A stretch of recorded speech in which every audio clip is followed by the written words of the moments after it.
The Supreme Court has said Manohar Parrikar can take oath as the new Chief Minister of Goa today, but he must take a trust vote on Thursday, so 48 hours to prove he has a majority.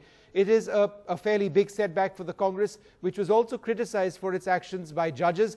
The BJP has been invited to form the government in Goa despite winning fewer seats in the election. That decision taken by Governor Mridula Sira was challenged by the Congress in court. The Congress told the Supreme Court that the governor's decision to invite the BJP to form the government is illegal and a blatant unconstitutional action, as the single largest party should have been given the first chance.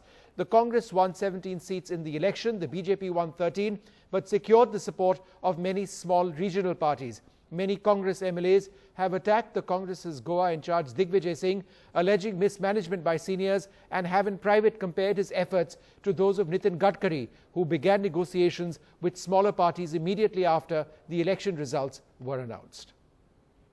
ये बिल्कुल सही बात है कि कांग्रेस के पास अगर number होते तो कांग्रेस ने गवर्नर को अप्रोच होना चाहिए था, पर कांग्रेस गवर्नर के साथ इसलिए नहीं मिल पाई क्योंकि कांग्रेस अपने पार्टी के नेता को ही नहीं तय कर पाई। जो पार्टी अपने विधानमंडल गठ का नेता मुख्यमंत्री पद का दावेदार तय नहीं कर सकती, वो सरकार क्या स्थापन कर सकती।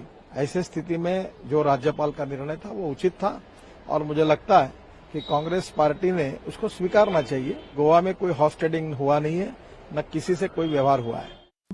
The court has preponed the protest considerably, and although they wanted to have it tomorrow, they have put it day after because of logistical reasons. So in a sense, Mr. Parrikar and the BJP are a chief minister for 2 days. If they are not able to show their majority within 2 days, then they don't deserve to be chief minister and they shall not be chief minister. I think justice has been done at very short notice and the court has intervened, and I am grateful for the fact that the court has heard us at such short notice. According to me, it's a significant event, and according to me, the governor's decision as it stands has been interfered with.